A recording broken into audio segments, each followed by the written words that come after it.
pas un festival national. Il s'agit ici d'inviter plusieurs acteurs nationaux et internationaux sur un site afin donc de partager ensemble la musique d'abord, le reggae, mais aussi un certain nombre de réflexions communes. Je pense que c'est ce que nous venons de vivre. Nous saluons cette grande initiative. Abidjan est déjà une terre de reggae, mais ça n'avait pas encore été proclamé. Et le ministre d'État et son staff viennent donc de combler un grand vide. Et je sais que ça va retentir, parce que ceux qui sont arrivés, ce festival va pouvoir s'inscrire avec leur participation dans la longue liste des grands festivals du monde. Et ce sera pour la Côte d'Ivoire une grande aubaine. Le tourisme, l'attractivité, et ça met toujours la Côte d'Ivoire sur des défis nouveaux. Si le pays est en paix, tout se passe bien, nous avons changé de cap et c'est à saluer. Et nous sommes très contents pour ce festival. Nous saluons les initiateurs, nous leur disons bravo.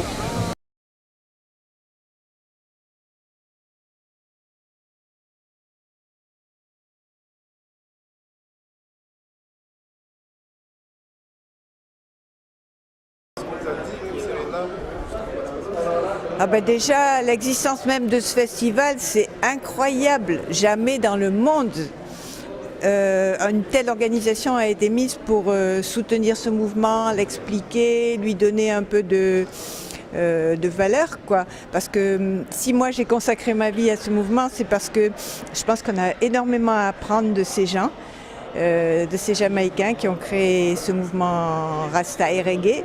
Et malheureusement, la plupart du temps, dans les grandes instances, les gens qui considèrent que c'est eux qui possèdent la culture, considèrent que le reggae n'est pas culturel, n'a pas de valeur.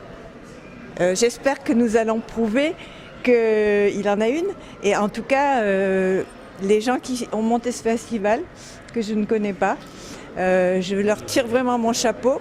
Bon, j'en ai pas ce soir, mais je leur tire vraiment mon chapeau parce qu'il faut du courage. Il faut aller à contre-sens de toutes sortes d'idées préconçues contre ce mouvement. Et vraiment, je les remercie au nom de tout le peuple qui s'intéresse à ce mouvement. Il n'y a pas que les Rastas, il y a plein de gens qui savent que ces penseurs du début du siècle dernier ont vraiment apporté un message intéressant et que peut-être il est temps qu'on les écoute. Ben justement, il y a souvent des festivals avec de la musique, d'excellents musiciens, ça existe.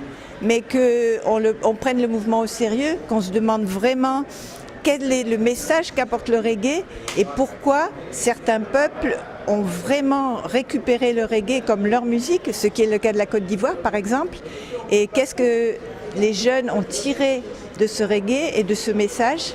J'espère qu'on aura l'occasion d'en parler dans les colloques. Et en tout cas, il y a plein de gens qui sont des intellectuels, des professeurs et qui vont nous dire ce qu'ils en pensent. Et ça, je suis passionnée à l'idée d'entendre tout ça. Un mot à l'endroit des organisateurs? Ah bah vraiment merci quoi, on est traités comme des rois et je peux vous dire que dans le reggae on est toujours traités comme des moins que rien parce qu'on s'associe à une classe de gens pauvres et qui réfléchissent et ça quand les pauvres réfléchissent on les aime pas.